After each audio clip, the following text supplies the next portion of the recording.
आम्ही घेतो आपल्या रोपाची अचूक काळजी। उन्हाळ कांद्याचं रोपाचं योग्य व्यवस्थापन जर पाहिजे असेल तर आपल्याला यायचं आहे मौनगिरी कृषी दीपक कोपरगाव मध्ये। यामध्ये मग सर्व गोष्टी समाविष्ट असतात। रोपाचं खत व्यवस्थापन असेल, रोग कीड नियंत्रण असेल, तसेच अति पावसापासून रोप वाचवणं असेल, ह्या गोष्टी करत असताना तसेच योग्य बियाण्याची निवड सुद्धा, आणि जिथं मिळतो योग्य सल्ला आणि रिझल्ट, विश्वास आणि गुणवत्ता, तिथे जिल्ह्याच्या तालुक्याच्या सीमा ओलांडून शेतकरी मौनगिरी कृषी दीपक या संस्थेमध्ये खरेदीसाठी येत असतात। भाऊ नमस्ते, कुठून आले तुम्ही?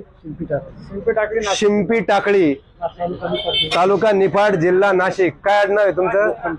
हे लोखंडे पाटील आहे आणि हे बोडके पाटील आहे। भाऊ नमस्ते। खिरडीसाठी काय आडनाव? इप्पर, नाशिक जिल्हा आहे आणि येवला तालुका आहे। होय, सांगण्याचं तात्पर्य असं, आपल्या रोपाची अचूक काळजी घ्या। 50% रोप पावसाने अति पावसाने गेलेली आहे। पहिल्या दिवसापासून 2 महिन्यापासून आपण व्हिडिओ बनवतोय आणि त्या प्रत्येक व्हिडिओमध्ये सांगत होतो की बेडवरती रोपे टाका, रोपाला योग्य ती बीज प्रक्रिया करा, त्याला जीवाणू संवर्धन टाका, जैविक बुरशीनाशके वापरा।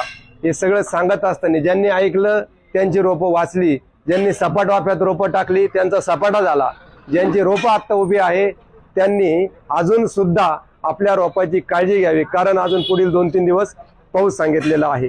धन्यवाद।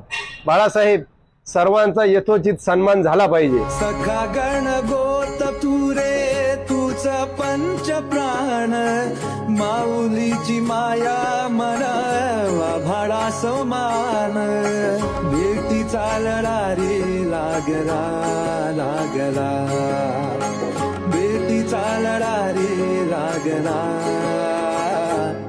विठ्ठला। पाहुणे कोराळ्यावरून आले।